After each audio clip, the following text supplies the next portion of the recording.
In this lesson, we'll be talking about some professions that need forensics, computer forensics specifically. So as we're going through these lessons, you may be wondering, so this is all really cool and I'm learning a lot of interesting stuff, but how is it going to benefit me in a practical fashion? There are a number of professions that use or can use the skills of a good forensic investigator, and it doesn't always have to do with computer forensics in terms of what forensics really is, which is answering questions of a legal nature. So the skills that are needed by a good forensic examiner are useful for a wide variety of purposes. Good forensics analysts or investigators have pretty wide knowledge in terms of the systems and the applications that they use. So data analysis is one of the things that a forensic investigator is going to be performing. There are a couple of jobs, there are several jobs actually, that somebody who is skilled at doing data analysis might be involved with. Of course, being a consultant, you may have need to use data analysis, and data recovery specialists need to understand the same types of thing that forensic investigators understand. Data recovery specialists are the people who you might send your hard drive off to after a disk failure. They need to understand the structures and layout of disks in a similar way to the way a good forensic investigator needs to understand the same sorts of things in order to find hidden data or figure out where things may be stored in order to recover it for the purposes of the trial. By the same token, data recovery specialists need to have the same sort of knowledge.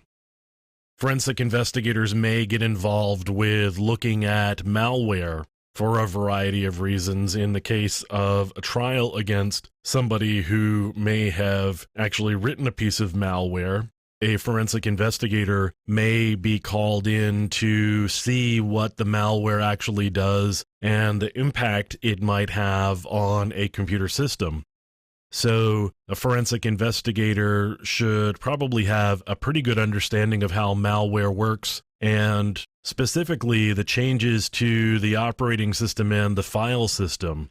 Now, forensic investigators are not the only people who deal with malware. Any of the antivirus companies would have need for malware analysts who would have the same sorts of skill sets with regards to malware that a good forensic investigator may have. And again, this is just one piece of the type of skills that a good forensic investigator would have. But this one particular skill has application in other professions, similar to the other skills that we have been talking about and will be talking about.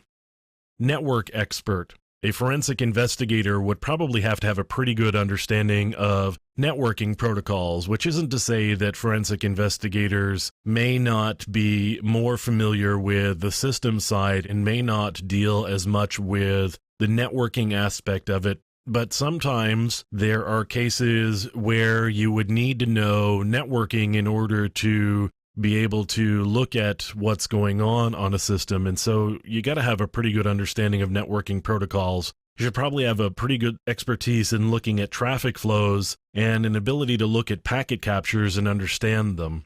Those sorts of skills translate pretty well to a wide variety of jobs in terms of network administrator, network engineer, network architect. These types of skills are a good foundation for those types of jobs. And again, these are the types of skills that a good forensic investigator probably needs to have in order to do the job from a complete standpoint and being able to handle just about any investigation that comes along.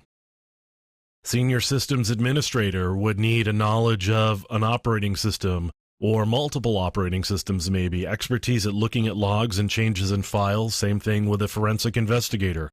Knowledge at finding hidden data, from hidden partitions to hidden files, that knowing where data is in the system and where it may be found is something that a senior systems administrator might need to know or should need to know. So again, a good set of skills here for a forensic investigator that apply pretty well to a senior systems administrator. And a good senior systems administrator would also have a decent understanding of networking as well, if not some of the other components that we'll be talking about. So a deep knowledge is required, and a pretty broad knowledge as well. A wide variety of skills are needed for a good forensic investigator. You've got to know a good amount of a lot of different things. A good forensic investigator isn't somebody who just launches an automated piece of software like EnCase, pushes a few buttons, generates a report, and collects their big paycheck. It's not really how it works. The automated tools are pretty good, but you've got to have a good understanding of what those tools are doing and where you are going to follow up by hand once those automated tools that you may be using have done their job. You need to be able to verify the findings that are there and know all about that data, particularly if you are going to be an expert witness and brought into a trial situation.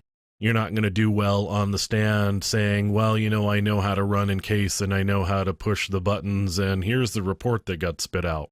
So there's lots of job possibilities, even outside being a forensic investigator, once you've learned these skills and have a good foundation in these variety of skills that we'll be talking about through the course of these lessons. There's also the satisfaction of just understanding the material. Again, there's a lot of knowledge that's required, and you'll get some satisfaction out of knowing that and being able to apply this particular knowledge in maybe a job that you already have and be able to expand the breadth of responsibilities that you've got currently. So that's just a little bit on some of the other professions that may be involved with the type of skills that we're going to be talking about here.